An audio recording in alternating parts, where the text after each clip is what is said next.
C'était maintenant la veille de la fête de Pâques.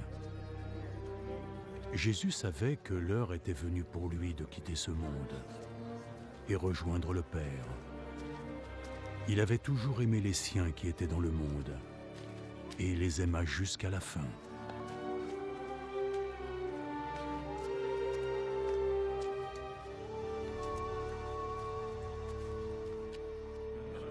Jésus et ses disciples étaient en train de dîner.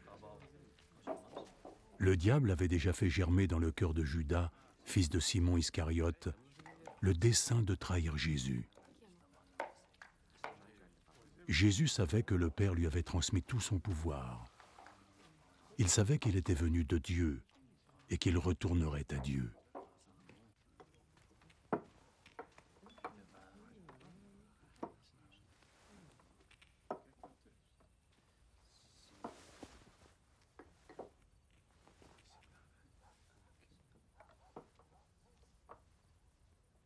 Alors il se leva de table, il ôta ses vêtements, puis mit un linge autour de sa taille.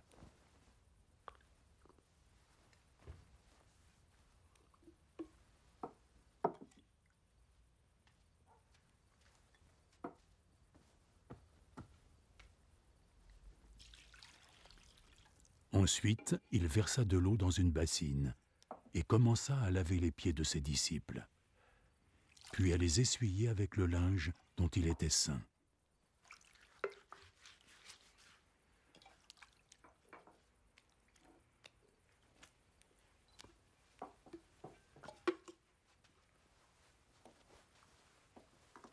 Ce fut le tour de Simon-Pierre. Est-ce que tu as l'intention de me laver les pieds, Seigneur?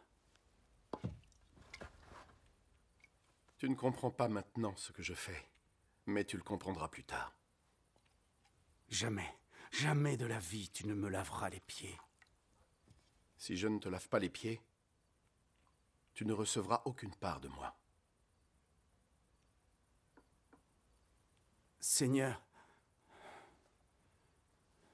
dans ce cas, ne me lave pas que les pieds, mais aussi les mains et la tête.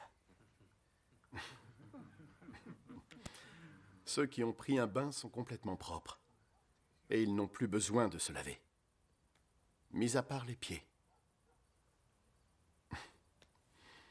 Vous êtes tous propres.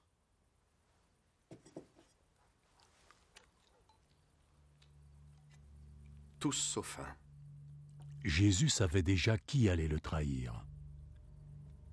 C'est pourquoi il dit « Vous êtes tous propres, sauf un ».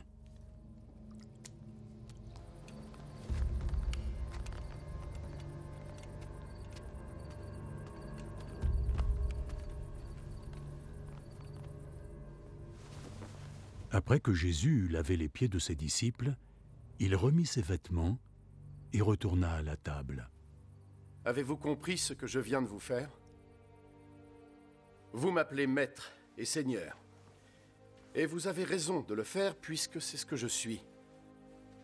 Moi, votre Seigneur et Maître, je viens de vous laver les pieds. Donc vous devez aussi vous laver les pieds les uns aux autres. Je vous ai donné un exemple, afin que vous agissiez comme je l'ai fait pour vous. En vérité, je vous le dis, un serviteur n'est pas plus grand que son maître, et un messager pas plus grand que celui qui l'a envoyé. Maintenant que vous savez cela, vous serez heureux de mettre cette vérité en pratique.